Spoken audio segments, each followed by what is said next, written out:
ભાવનગરના પૂર્વ મેયર ભરતભાઈ બારડને ભાજપ કાર્યાલયમાંથી હાથ પકડી બહાર કાઢવામાં આવ્યા હોવાની ચર્ચાએ જોર પકડતા મામલો ગરમાયો હતો। અગાઉ પાર્લામેન્ટરી બોર્ડની બેઠકમાં ભાવનગરના પૂર્વ મેયર ભરતભાઈ બારડને સ્થાન નહીં અપાતા તેઓએ મીડિયા સમક્ષ નારાજગી વ્યક્ત કરી હતી।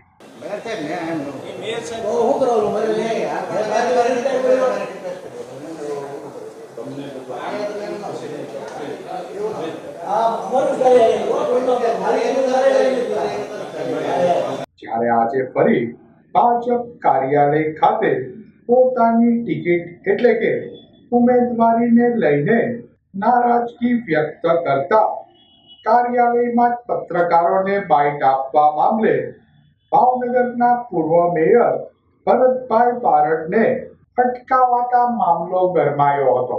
પણ નથી, મારી કોઈ ફરિયાદ નથી અને હું પાર્ટીનો ઈમાનદાર કાર્યકર્તા છું, પાર્ટીનો મહેનતુ કાર્યકર્તા છું, મારે કોઈ ફરિયાદ નથી। આપની કાર્યાલયમાં આપને ઇન્ટરવ્યુની ના પાડી રહ્યા છે, શું કહેશો? એ પાર્ટીનો પ્રમુખનો કંઈક નિયમ હશે, પાર્ટી અમે બનાવી। કે ભાજપ કાર્યાલય બહાર ભરતભાઈ બારડે વાતને નકારતા એવું કાંઈ બન્યું જ ના હોવાનું જણાવ્યું હતું। એટલે ઉપર કેવું કીધું તમને?